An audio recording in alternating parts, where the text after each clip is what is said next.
एक दिन गौतम बुद्ध अपने शिष्यों के साथ एकदम शांत बैठे हुए थे। उन्हें इस प्रकार बैठे हुए देख शिष्य चिंतित हुए कि कहीं वह अस्वस्थ तो नहीं है।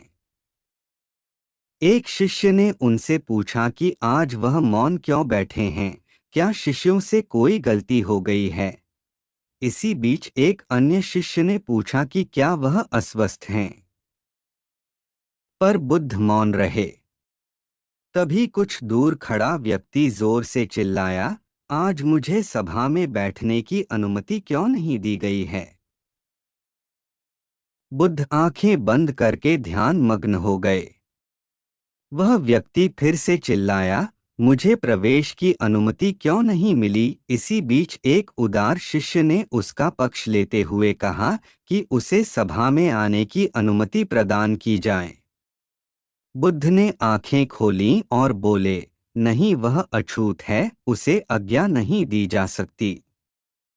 यह सुनकर शिष्यों को बड़ा आश्चर्य हुआ। बुद्ध उनके मन का भाव समझ गए और बोले, हाँ, वह अछूत है। इस पर कई शिष्य बोले, हमारे आश्रम में जात पात का कोई भेद ही नहीं, फिर वह अछूत कैसे हो गया। तब बुद्ध ने समझाया, आज वह क्रोधित होकर आया है। क्रोध से जीवन की एकाग्रता भंग होती है। क्रोधी व्यक्ति प्राय मानसिक हिंसा कर बैठता है, इसलिए जब तक वह क्रोध में रहता है तब तक अछूत होता है।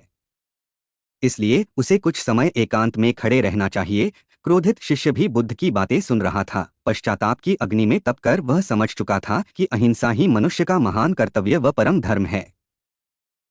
वह बुद्ध के चरणों में गिर पड़ा और कभी क्रोध न करने का प्रण लिया। शिक्षा आशय यह है कि क्रोध के कारण व्यक्ति अनर्थ कर बैठता है और पश्चाताप उसे बाद में होता है, जिसका कोई लाभ नहीं मिलता। इसलिए हमें क्रोध नहीं करना चाहिए। असल मायने में क्रोधित व्यक्ति अछूत हो जाता है और उसे अकेला छोड़ देना चाहिए।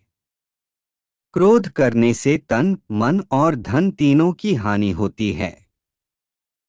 क्रोध से ज्यादा हानिकारक को